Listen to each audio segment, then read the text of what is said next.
Welcome to Functional Philosophy. I'm Charles Tew. That's T as in tango, E as in echo, and W as in whiskey. This is episode number 3, and its title is Power Does Not Corrupt.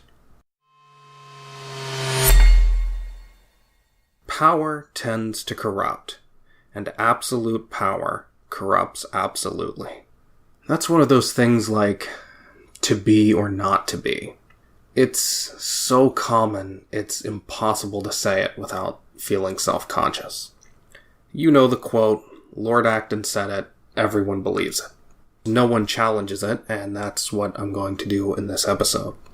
Now, the most popular variation on this formulation that I'm aware of is that of Frank Herbert, author of Dune. Herbert wrote, "It is not that power corrupts, but that it is magnetic to the corruptible. These are false conceptions of men's relationship to power. It's not that power is neutral in itself, but poisonous to men, as Acton thought, or that its call is irresistible to the ears of evil men, as Herbert thought. It's that there is no just way to use power one shouldn't possess. The truth is, unwarranted power is corruption. It is impossible to use it properly. It's like having the ability to press any one of 10 buttons and kill any one of 10 corresponding innocent people. There is no non-corrupt way to use that power. No matter how honestly you deliberate, or how scrupulously you avoid bribes, there is no way to answer the question of which innocent person you should kill. You shouldn't kill any of them. The only valid answer is to refrain from using the power and to work to wipe it from existence." The crucial takeaway is that the charge of corruption is not the charge you should be leveling at politicians. It's not that politicians get into power and then eschew the public good for their own selfish interests. It's that there is no such thing as the public good, and therefore no valid way to use power aimed at achieving it. All that can be done, which is all that is done, is to designate some individual or group as the public, or to create some arbitrary measure of collective utility, and proceed to use power in his, their, or its favor. Power whose purpose is to achieve an invalid end cannot be used for valid ends. Politicians are not corrupt, or at least that's not their main problem. Their problem is that they're being shuffled into this room with buttons and innocent people strapped to execution devices, and they're being told to deliberate fairly upon who should be killed. If it seems strange that corruption is so unavoidable in politics, it is strange. You have to recognize that you're telling these people to make choices, any of which they'll be blamed for. This becomes obvious when you stop to think about the contradictory requirements people place on politicians. The same requirements are seen as both good and bad, depending on how they're framed. People say politicians should compromise and be responsible to the people. Yet when politicians make that calculus, they're accused of being lapdogs for special interest groups, or of being in the pocket of big whatever. What are special interest groups other than large, interested parties of these politicians' constituencies? Constituencies whose desires, these politicians are told, they must faithfully reflect. The trouble is that politicians have the power to do things that affect these disparate groups, not that they don't think enough or honestly about who deserves who else's money. When the government has the power to affect all of our lives in such drastic ways, it's not a surprise pressure group warfare erupts. The reason America was able to accommodate, for the first time in history, different religious groups within a single peaceful society was that it erected a separation between church and state. In the past, governments had the power to crush adherents of those religions that had no followers in power. In the US, since there was no political threat from different religious sects, there was no war. Everyone was free to go his own way without reprisal. For the exact same reason, there should be a separation between state and economics. It's no wonder that there were religious wars when men had the political power to favor particular religions, And it's no wonder today that there are special interest group wars when men have the political power to favor particular groups. When the power to control a certain aspect of men's lives by force comes into existence, there is no avoiding the war of all against all to control that power. Even honest men fight to control it for reasons of simple self-defense.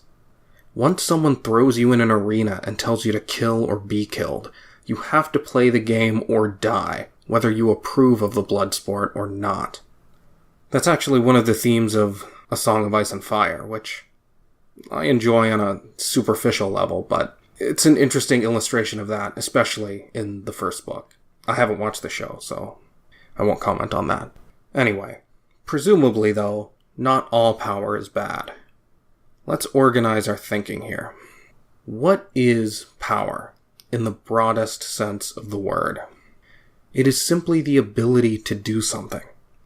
If you know how to build a hut, you have the power to be sheltered.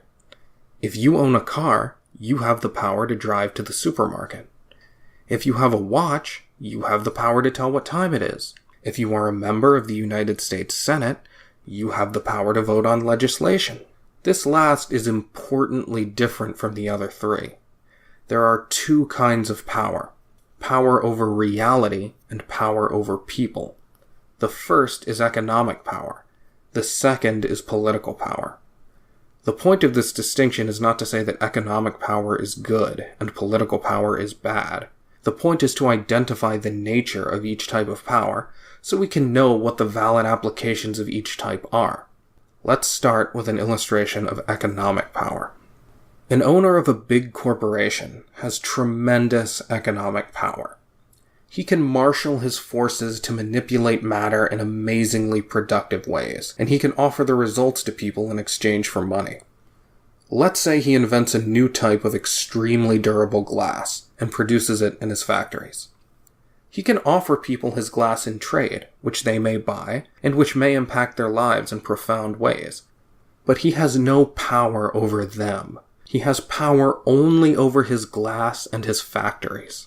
He has merely the power to offer, not to compel.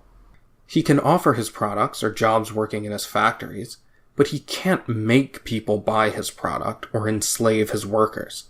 He can only potentially make people's lives better. He can't take anything away from anyone without that person's consent. No matter the scale of his economic power, as long as it is only economic, he has no power to control his potential or actual customers or employees.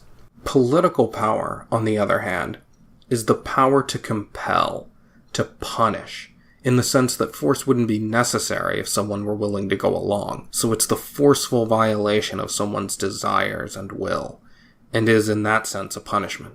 It's the power the government uses to imprison or to tax.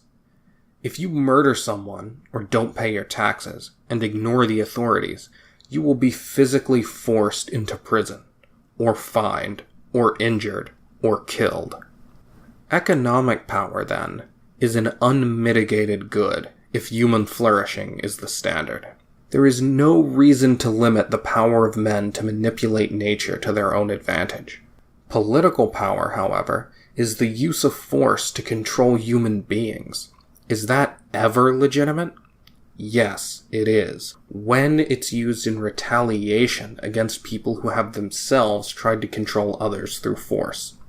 There we have our principle for how to delimit political power. It should be constrained, such that only so much can be exercised as is necessary to protect individual rights by retaliating against people who initiate force. To repeat, the principle circumscribing political power is: political power should be constrained such that only so much can be exercised as is necessary to protect individual rights by retaliating against people who initiate force. In other words, the government should be able only to fight back. We delegate our right to self-defense to the government. It's a defensive institution. It shouldn't have any power that can be used only offensively. So, the power to imprison is a political power, but an absolutely valid one. The power to redistribute wealth for the public good, however, is political but invalid. The difference is, imprisonment can be used to protect the rights of individuals, in the case of a murderer, for example. But redistribution for the collective good can't be used to protect rights. The redistribution isn't retaliation, it's aggression. The power to tax for Social Security, for instance, is therefore necessarily corrupt. There is no proper way to implement such a tax, because the purpose is invalid. There is no way to decide how much money the government should steal from young people to give to old people. Why not? This is the crux of the issue. If you understand this, you'll gain a completely new and superior understanding of politics and values. Why can't this be decided? Why is it impossible to figure out how much the government should take from the young to give to the old, or take from the rich to give to the poor, or take from whites to give to blacks? Think about this. Imagine you were given this task. How would you decide this question? What data is relevant? What standards are you going to use to judge who should be sacrificed, and to what degree? You'll come up blank, because there is no relevant data, and there are no reality-based principles to apply. What's left? What's left is what actually happens when these things are legislated. Special interest groups exert as much pressure as possible to get as much as possible, and politicians try to keep as many voters happy as possible by giving just enough to each side so as to leave everyone equally unhappy. In practice, then, no principles are applied. It's pure leveraging of power. But you can see it is this way because there's no other way it could be. When people say that some politician is paid off by big oil or whatever, think about what the alternative is. If he didn't let himself be influenced by donors, then by what? There's no other basis on which to make a decision. Why? Because every value is a value to some individual person. That is the key. There is no God's eye view, no intrinsic value that's valuable to no one in particular. Money is good to an individual for a particular purpose. Since there's no getting out of the context of an individual's particular values, how is one to judge between individuals? Is the judge to choose what he himself wants? That would just be placing his individual values over theirs by force, which he also can't justify. What I want you to understand is that that example of the 10 buttons and the innocent people earlier wasn't a metaphor. It was an example of what I'm talking about here. The only answer is not to choose, not to exert force, to let the individuals involved make their own decisions on the basis of their individual values and individual understandings of reality. There's no way to choose between individuals when force, for their own good, is involved, because there is no perspective that transcends the individual's perspective, no values that transcend the individual's values. There are no group values, and therefore no way to choose by force between individuals for the greater good. Greater to whom? For what? This is why the public good can mean only some individual's good at the expense of some other individual. So it's power for these invalid, collective ends that must be emphasized as the main evil in politics, not corruption.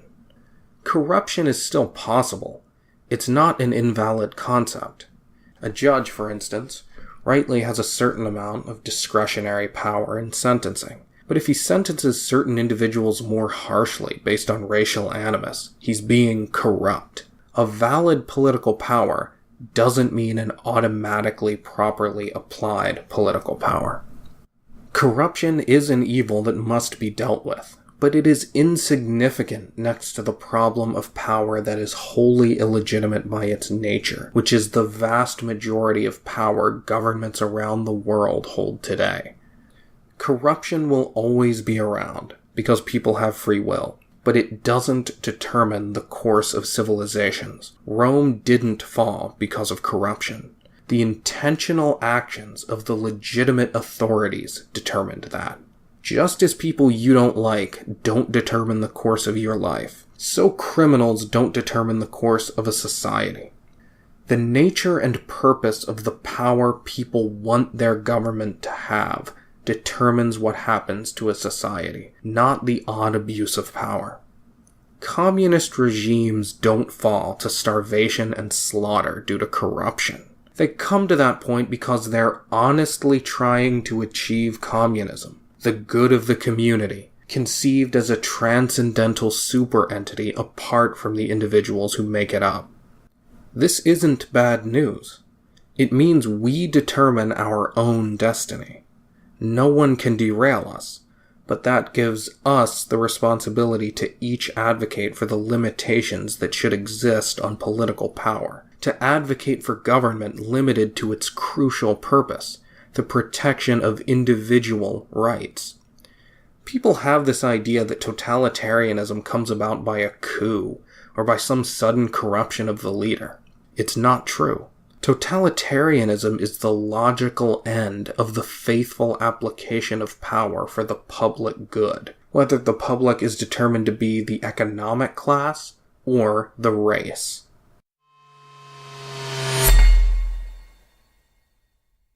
If you have questions about this episode's subject or anything else, just send them to charles.a.tew@gmail.com.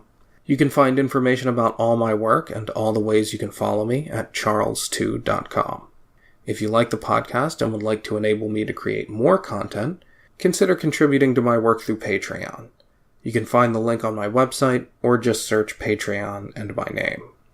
If you contribute at a certain level, I'll even tutor you one-on-one on any of the subjects I teach, which you can find on my website under Courses. You can also leave a review on iTunes or wherever you happen to listen to this podcast. And don't discount the value of those reviews. They're instrumental in helping me gain a bigger audience and more support, and therefore in helping me to create more and better content. So if you want to support me but don't have the money, a few minutes of your time will do. Usually fewer than 1 to 2% of a podcast's listeners support the podcast in any way. So if you do, you'll be having a disproportionate impact. Ideological minorities are always the ones who change the world. So take heart. Thanks for listening. Let's meet again in episode 4.